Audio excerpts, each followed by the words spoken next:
सुरजीत जी। राधे राधे महाराज जी। राधे राधे महाराज जी। महाराज जी, ये प्रश्न बहुत बार आता है कि हमने सबके साथ अच्छा करने की कोशिश की, मदद की, बट बदले में हमें ये मिला वो मिला और नफरत ही मिली, हम ये ये मिला। कहते हैं कि हम किसी के साथ अच्छाई का बर्ताव करते हैं तो हम बदला क्यों चाहें? भगवान ने हमें अच्छाई करने का गुण दिया है तो हम दूसरों के साथ अच्छाई करें। नेकी कर दरिया में डाल। हम ये क्यों देखें कि हम उसको पानी पिलाए, वो हमको थैंक यू बोले, वो हमें धन्यवाद बोले, वो हमारे साथ अच्छा आचरण करे। उसका बुरा स्वभाव है, वो बुरा आचरण करेगा। मेरा अच्छा स्वभाव है, मैं अच्छा आचरण करूंगा तो मुझे कभी दुख नहीं होगा और हम महान बन जाएंगे। हम लोग इसी में गिर जाते हैं कि हमने इसके साथ अच्छा व्यवहार किया, या हमारे साथ बुरा कर रहा है तो फिर हम उसके साथ बुरा व्यवहार की बात सोचने लगते हैं, तो हम अपनी अच्छाई से गिर जाते हैं। सोचते हैं भगवान तुम्हें देख लेंगे, इतना तो आ ही जाता है ना दिमाग में। अब हम गिर गए अपनी अच्छाई से। अच्छाई तो अच्छाई ही रहनी चाहिए, अच्छाई में बुरा। एक बार एक काशी में गंगा जी में बिच्छू बहती जा रही थी, तो एक अच्छाई करने वाले ने उठाया, बिच्छू ने डंक मारा वैसे, फिर उठाया, फिर मारा। तो एक आदमी ने कहा पागल हो क्या, वो बार बार मार रहा है डंक और आप उठा रहे हो। बोले ये उसका स्वभाव है, बिच्छू का स्वभाव है डंक मारना, और मेरा स्वभाव इसे बचाना, मैं इसे बचाऊंगा। और बाहर एक बार कर दिया। तो ऐसे जैसे गलत स्वभाव के लोग हैं, अब आप अच्छा बर्ताव करेंगे तो वो बेचारे करें क्या? उनके पास सामग्री इतनी है, वो आपकी अच्छाई का उत्तर बुराई से देंगे। आपको चाहिए अपनी अच्छाई बचाकर उनकी बुराई को वापस कर दें। वो बुराई आप पर हावी ना हो पावे, आप पर प्रभाव ना डाल पावे, तभी अच्छाई रहेगी। और ये तब हो सकता है जब हम भगवत भाव से करें। इनमें भगवान विराजमान है तो हम इनसे बदला नहीं चाहेंगे, भगवान हमको देंगे। हमारी अच्छाई का फल हमें भगवान देंगे। ये क्या दे सकते हैं? ये बुराई ही दे सकते हैं। इस तो हम प्रसन्न रहेंगे। अगर हम किसी व्यक्ति से ये आशा रखें कि हम अच्छाई करें और वो हमारे साथ अच्छाई करे, तो असंभव। ये कलयुग है, यहाँ कपट छल, मतलब अगर आप उनकी ऐसी परिस्थिति में जब कोई सहयोग नहीं दे रहा, सहयोग दे दिया और उसको पता चल गया कि आदमी तो सरल स्वभाव का दयावान है, तो वो आपको नष्ट करने की भी सोच सकता है कि इसको फंसा लो। वो ये नहीं सोचेगा कि जब कोई साथ नहीं दे रहा था तब इस व्यक्ति ने साथ दिया, मैं कृतज्ञता प्रकट करूं। नहीं, आज का समय ऐसा नहीं। आपको बेवकूफ माना जाएगा, आप ज्यादा उदारता दिखाएंगे और ज्यादा सहयोग करेंगे तो माना जाएगा कम बुद्धि का आदमी। जी महाराज जी यही बोलते हैं। हाँ और जो छल कपट बेईमानी करे, बोले बड़े प्रवीण आदमी है। आज सम्मान किनका होता है? दंभी, पाखंडी, छल कपट का। और सत्य से चलोगे तो बुद्धू कहे जाओगे। दूसरे को जरूरत पड़ी, अपनी जेब से निकाल के दे दिया। दूसरा भूखा है, अपना भोजन दे। इसको भगवान आदर देते हैं। तो हम जब जिसको भगवान आदर देते हैं उसका कोई अनादर नहीं कर सकता, वो आगे चलकर प्रकाशित हो जाएगा। इसलिए आप भगवान से जुड़ो, इंसान की सेवा करो भगवत भाव से, बदले में उससे मत चाहो, तो आपकी अच्छाई आपको भगवान तक पहुंचा देगी। महाराज जी, हम क्या चाहते हैं कि अभी हमने अच्छा किया तो अच्छे का परिणाम तत्काल अच्छा मिले, बट महाराज जी ये तो पक्का है ना कि बाद में मिलेगा हमें? पक्का 1000% पक्का मिलेगा। जब बुरे कर्म का फल मिलता है तो अच्छाई का फल क्यों नहीं मिलेगा? नहीं मिले। महाराज जी, उसका रूप क्या होगा? वो इससे अच्छा होगा। जैसे हमने इनको संकट विपत्ति में सहयोग किया, तो हमारे जीवन में संकट विपत्ति जब कभी आएगी तो उस समय भगवान सहयोग करेंगे। और सबसे बड़ी बात होती है, भगवान प्रसन्न हो जाते हैं। और जिस पर भगवान प्रसन्न हो जाते हैं उस पर सुर नर मुनि सब प्रसन्न हो जाते हैं। फिर उसका मंगल ही मंगल होता है, वो कभी समस्याओं में नहीं फंस सकता। देखो, हम लोगों की एक अहम वृत्ति है जो इतना तो चाहते हैं कि भले आप हमारे बदले में कुछ ना करें, लेकिन मुंह पर इतनी बड़ाई तो कर दें। इतना कान सुनना चाहते, ये भी हटा दे, ये भी इच्छा हटा दे। वो बोले ना बोले, नेकी कर दरिया में डाल, मंगल हो जाएगा तुम्हारा। भगवान प्रसन्न हो गए तो सब बात बन जाएगी। महाराज जी, इससे संतोष हो रहा है कि बाद में तो अच्छा होगा? बहुत अच्छा होगा, बहुत अच्छा होगा।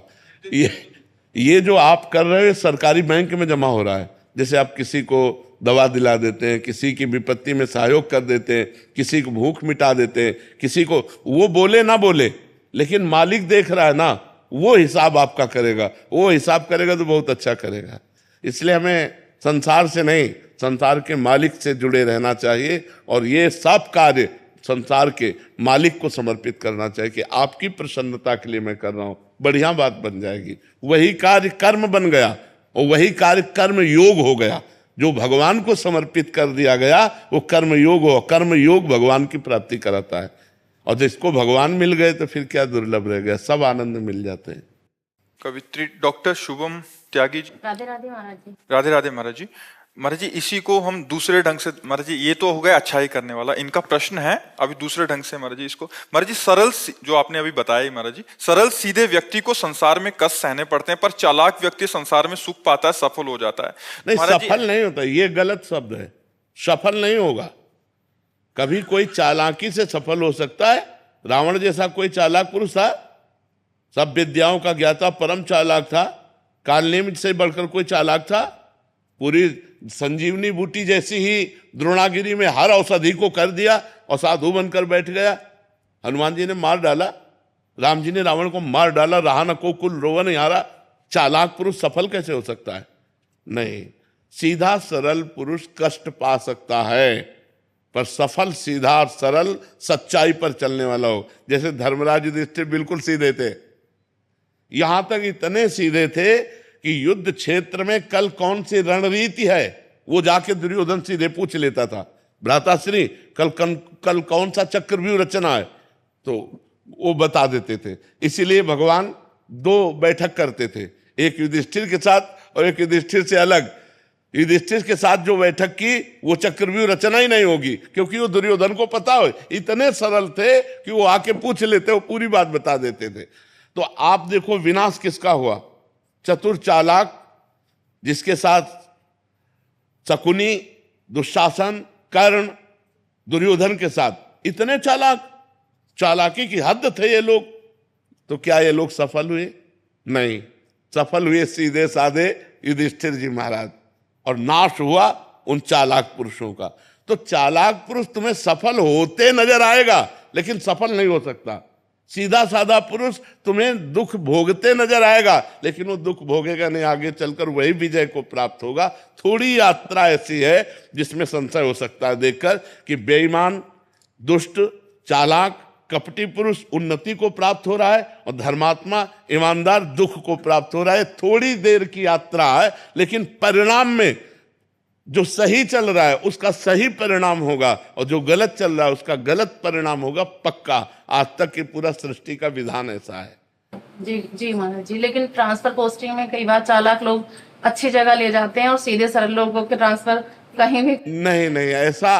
वो देखो दुर्योधन राजा बना कि नहीं बना? दुर्योधन राजा कुछ दिन के लिए बना कि नहीं बना? लेकिन 100 भाई मारे गए। असली में राजा हस्तिनापुर के महाराज युधिष्ठिर ही बने। थोड़ी देर के लिए वो पद वो दिखाई दे सकता है कि वो बेईमानी, चालाकी करके, फ्रॉड करके पद को प्राप्त कर ले, ऐसा हो सकता है, मान सकते हैं। उसका पुण्य उसको साथ दे सकता है, लेकिन परिणाम जो जीवन का परिणाम है वो ये पद नहीं है। मरोगे तो तुम्हारे साथ पद नहीं जाएगा, तुम्हारे साथ रुपया नहीं जाएगा, तुम्हारी अच्छाई जाएगी, तुम्हारे सत्कर्म जाएंगे। और ये पक्की बात समझ लो कि जनता मूर्ख थोड़ी देर के लिए बन सकती, लेकिन जब आपके आचरणों का, और भगवान ऐसी बुद्धि भ्रष्ट कर देते हैं कि खुला आचरण उसकी गंदगी सामने आ जाती है। आदमी की इज्जत चली गई तो किस योग रह गया? तो ये पक्का समझ लो, अच्छा पुरुष और धर्मात्मा पुरुष दुखी हो सकता है लेकिन हार नहीं सकता। विजय को वही प्राप्त होगा। यत्र योगेश्वरा कृष्णो यत्र पार्थो धनुर्धरा तत्र श्री विजयो भूतिर ध्रुवा नीतिर मतिर्मम। ये निश्चित बात है, जहां धर्म है, जहां भगवान है, वहां विजय जरूर होगी। थोड़ी देर के लिए, अब जैसे 12 वर्ष का वनवास, 1 वर्ष का अज्ञातवास महाराज युधिष्ठिर को हुआ, इतने धर्मात्मा होते हुए, और ये दुष्ट लोग मौज उड़ाते रहे, लेकिन परिणाम में महाराज युधिष्ठिर ही चक्रवर्ती सम्राट बने और 100 के 100 कौरव मारे गए। तो इसलिए हमें अपने मन को धर्म में ही लगाना चाहिए, चाहे थोड़ा दुख मिले, थोड़ा उन्नति कम दिखाई दे, लेकिन आगे चलकर वो उन्नति को प्राप्त होगा। धर्मात्मा दीपक की तरह जलता है पर वो जलता रहता है, और अधर्मी हाइलोजन की तरह जलता है पर फ्यूज हो जाता है। वो एकदम चढ़ा और एकदम फ्यूज हो गया, एकदम नष्ट हो गया। धर्मात्मा पुरुष दीपक की लौ की तरह जलता रहता है और अपने घर को प्रकाशित कर देता है। इसलिए धर्म से चलो, भगवान का आश्रय लो। बुरे आचरणों से कभी किसी का कोई लाभ नहीं हुआ, थोड़ी देर लाभ होते दिखाई दिया, लेकिन परिणाम में विनाश ही होगा, अशांति ही होगी। कभी पाप कर्म करने वाला, छल कपट करने वाला सुखी नहीं हो सकता। परिणाम में थोड़े दिन तो आपको लग सकता है कि सुखी हो रहा है, लेकिन फिर ऐसा रहेगा कि मिट्टी में मिल जाएगा, रहा न को कुल रोवनिहारा। सामने से तो बहुत सुंदर दिखाई दे रहे और पीछे जो पाप कर रहे तो मालिक देख रहा है, उसका हिसाब मालिक करेगा। मालिक की दुकान में है, सबका जीवन खाता। पाई भर का भी चूक नहीं होती हमारे मालिक से, एक एक बात का हिसाब होता है। अगर हमने अंगुली भी उठाई है तो उसका भी हिसाब है कि क्यों उठाई और कैसे उठाई। परमात्मा सबको देख रहा है, इसलिए ये मत दे जानो कि कोई देख नहीं रहा है, हम अच्छाई कर रहे हैं, हमें बुराई पर बुराई मिलती चली जा रही, कोई हमारे देख नहीं, परमात्मा देख रहा है। और जो एक है कि मैं छल कपट बुराई से बढ़ रहा हूं, तो देख लेना तुम नष्ट हो जाओगे। जैसे किसी को दो आदमी हाथ और पैर पकड़कर ऊपर 7वें खंड में ले जा रहे हो, वो सोचे मैं बड़ी मौज से जा रहा हूं, मौज से ले जा रहे हो, ऊपर से पटकने के लिए ले जाया जा रहा है। ऐसे पापी आदमी यदि बढ़ोतरी को जा रहा है तो समझो उसका नाश होने वाला है, और धर्मात्मा पुरुष दुख मिल रहा है तो समझो अब ये ऊंचाई पर चढ़ेगा। तो आज तक जो हमारा इतिहास साक्षी है, जिसमें महापुरुष गए हैं, वो मार्ग सत्य है, वो अच्छाई है, वो परोपकार है। अगर इसमें चलेंगे तो हम महापुरुषों की गति को प्राप्त होंगे। अंतिम गति हमारी सुधर जाए, यही मनुष्य जीवन का लाभ है।